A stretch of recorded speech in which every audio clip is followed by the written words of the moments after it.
Before every single game, the subject of today's video says a prayer because he knows that it could be the final time he takes the field. One final moment of serenity before he unlocks the beast that is Jonnu Smith, a 25-year-old 6'3", 250-pound tight end who's making a name for himself with the Tennessee Titans. Many are predicting that he could be on the verge of superstardom this year, but as far as Jonnu is concerned, he's already won in life, and at this point, everything else is just extra. Dude's been a diamond in the rough on every level, including high school. He barely got to the next level each time, but he made the most of every single opportunity put in front of him. On the field, he can do it all. But to this point in his young career, he hasn't been asked to do a ton. Despite that, as a former big receiver / tight end myself, Jonnu has quickly become one of my favorite players in the league, a player that I'm extremely excited to watch this upcoming season, so I decided to cover him on the channel. This is the rise of Jonnu Smith, a rising star in the NFL,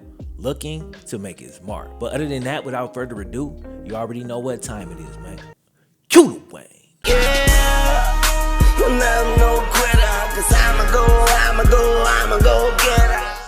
Support for this video is brought to you by Manscaped. Hygiene is essential. It's a huge part of overall health and wellness. You got one body. Take care of it. Manscaped is the only men's brand dedicated to below the waist hygiene. You're lady 11 and you're a grown man, so you really should be up on this anyway. Men's below the waist hygiene has come a long way since I was in my 20s. We're way past picking up some random beard trimmers on the miscellaneous aisle at your favorite grocery store. We live in an age where Manscaped has created the Lawnmower 3.0. It's got a ceramic blade so it's smooth sailing, no accidents. It's battery operated with 90 minutes of battery life so you can take it anywhere. And that includes the shower because it's waterproof. This makes it incredibly easy to fit this into your routine. It's got the LED light for added precision and a 7,000 RPM motor. We ain't dealing with no flimsy piece of equipment. This right here is a premium product. Now the Perfect Package 3.0 will get you the Lawnmower 3.0, a new blade delivered to your house every few months, and 2 free gifts in the shared travel bag and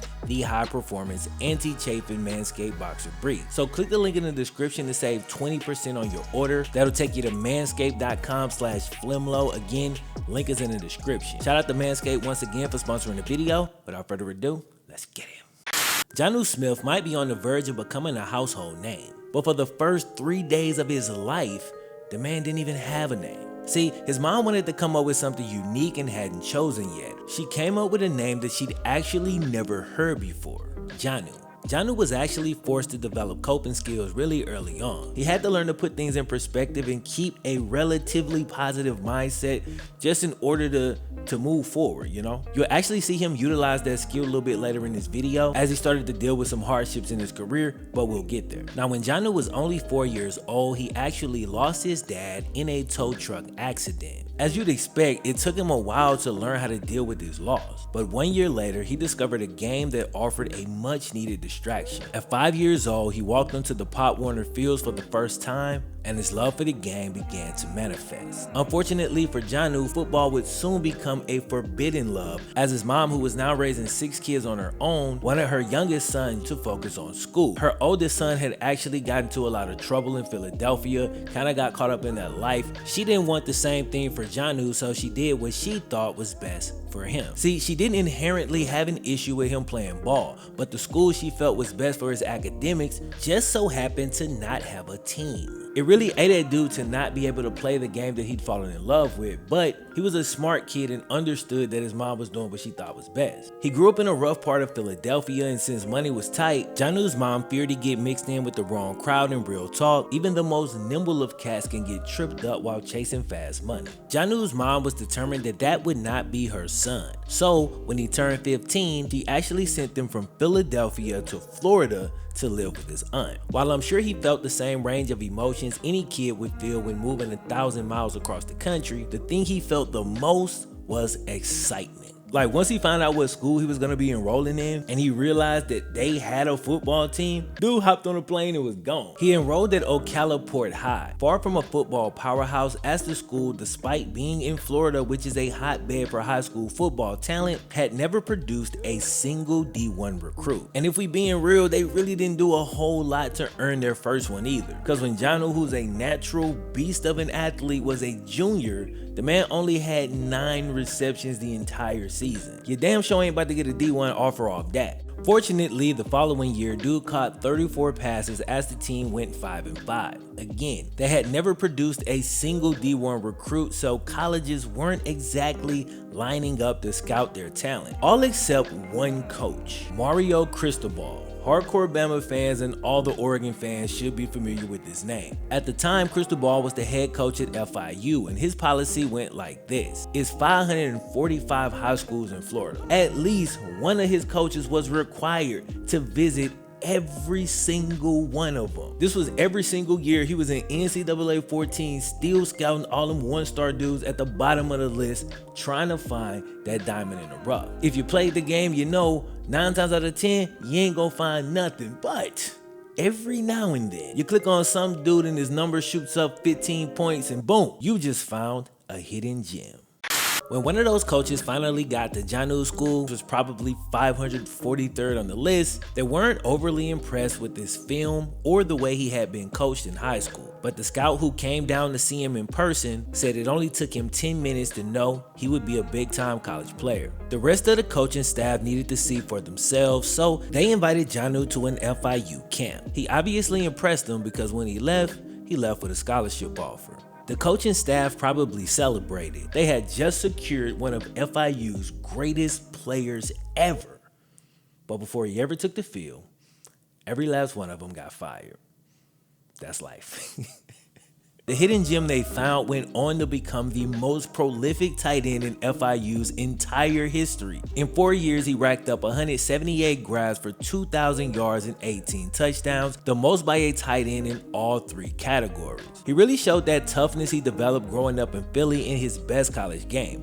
During his junior season, in a game versus Old Dominion, Jonnu caught 10 passes for 183 yards and 2 touchdowns. Great game. What's even greater is the fact that during the second quarter of that game, the dude actually tore his meniscus. Now, he knew his knee was hurting. He knew he was in pain. He had no idea the severity of the injury. Finished the game, beats it out, broke a bunch of records, goes into the locker room after the game, gets that thing checked out. Yeah, bro, you're gonna miss the rest of the season. Yo, I don't know if we really give proper credit for cats that play through injuries like this. I mean, this is a huge man who cutting and planting off this thing, beasting out on the field, 10 catches, damn near 200 yards, 2 TDs, and he's doing it on one leg. It's amazing to me. He missed the final 4 games of the year and all of spring practice with that injury, but he came back as a senior, and despite having a rehabilitated knee, dude didn't miss a single step. His time at FIU started out with a bang, and it maintained right up until the end. Despite all the success he had and the legacy that he left,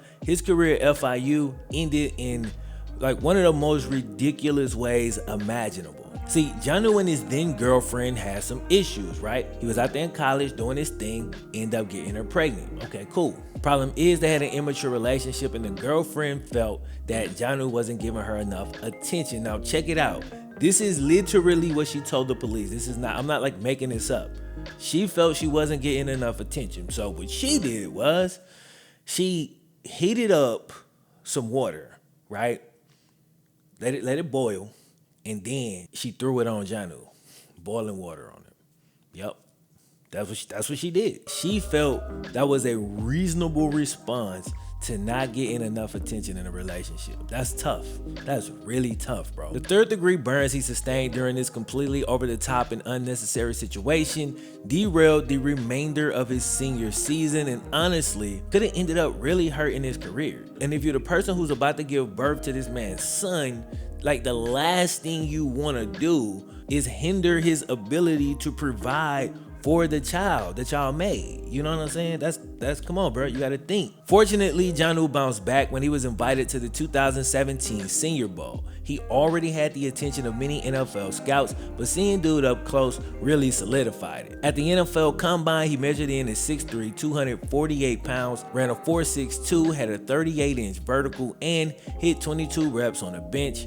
Dude is a beast. He was selected in the 3rd round of the 2017 draft by the Tennessee Titans. Now remember when he committed to FIU, he became the first player from his high school to ever get a D1 scholarship. Well, as the 100 overall pick, he was now the 3rd highest player ever selected from FIU in the school's history. The other 2 players are Jonathan Cyprian, who went 33rd overall in 2013, and T.Y. Hilton, who went 92nd overall in 2012. Now, tight ends don't usually go crazy from a statistical standpoint during their first couple of seasons in the NFL. This was no different for Jonnu. He did well in camp and ended up second on the depth chart behind slept-on NFL veteran Delanie Walker. Actually, a player he'd be compared to pretty heavily, by the way. Delanie Walker played tight end in the NFL for like 14 or 15 years and is honestly one of the best players possible for Jonnu to learn from during his first couple of years in the league. Jonnu was far from the centerpiece of the offense as the backup tight end, but he did see 30 targets that year, of which he hauled in 18 receptions for 157 yards and 2 TDs. He played well in the role he was given and made a contribution to a team that would go on to beat the Alex Smith-led Chiefs in the wildcard game. But the following game, the unthinkable happened. Jonnu would tear his MCL, season over. A second major knee injury would have set a lot of players back significantly, but Jonnu attacked his rehab and returned for a slightly better season in 2018 as Delanie Walker ended up missing most of the year. He got off to a little bit of a slow start coming off his injury, but he started to find his footing toward the middle of the season. He was playing well and things was looking good as he was becoming more and more a part of the offense. But on December 6, 2018, his legs were snatched from underneath him once again. And this all happened on a play everybody remembered. The thing is, nobody remembers it from Jonnu's perspective. His block here helped spring Derrick Henry, who goes on to bully a couple of Jags defenders on his way to a 99-yard touchdown run. But when this pile collapses on Jonnu, he suffered yet another knee injury, his second torn MCL in as many years. It once again ended his season, and some thought, your third knee injury? Yo, this might end your career, bro. But the man never wavered. He kept perspective. A couple of years earlier, he'd actually lost one of his best friends that he grew up with to the streets of Philadelphia. This used to be Jonnu's right-hand man, and he understood that had he not been sent to Florida to play football in the first place, he wouldn't be here. And if he wasn't here, there's a very good chance he'd have been there, back in Philly with his boy. That could have easily been him. His fate could have easily been the exact same. But here he was an NFL player. He was a millionaire. His family was good, they was safe, they ain't had to worry about nothing. So yeah, tearing up your knee sucks.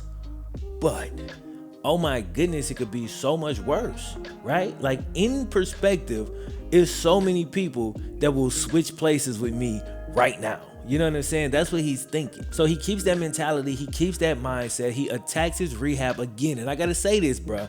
When you know how long and how difficult a process is, it becomes harder and harder and harder to dive into it fully.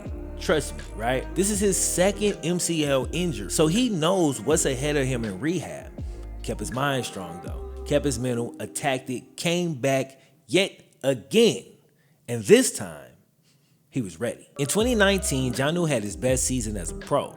He only got 14 more targets than the previous year, but he actually made 15 more receptions, averaging 12.5 yards per catch. He finished the season with 439 yards and 3 touchdowns, which put him right in the middle of the pack as far as tight ends are concerned. The thing is, he only had 44 targets, and there's nobody else in the top 20 of tight ends that has less than 60. The man's super dangerous once he gets the ball in his hands. Only 3 tight ends in the league last year had more yards after contact: Kittle, Waller, and Kelsey. Kelsey and Waller basically had 3 times the targets and catches and still only beat dude out by 30 yards after contact. Now, obviously, all of those guys are great. They're the top tier of tight ends, so I'm not trying to like take nothing from them. I'm comparing him to them because they're the best, okay? I know people sometimes get this type of stuff misconstrued. Anyway, the point I'm trying to make is he's been incredibly efficient while being still a pretty small part of the offense. He was top 10 in total yards after catch, and he's got the least amount of targets by far in that group. He's so damn good with the ball in his hands, they literally lined this man up at running back a few times.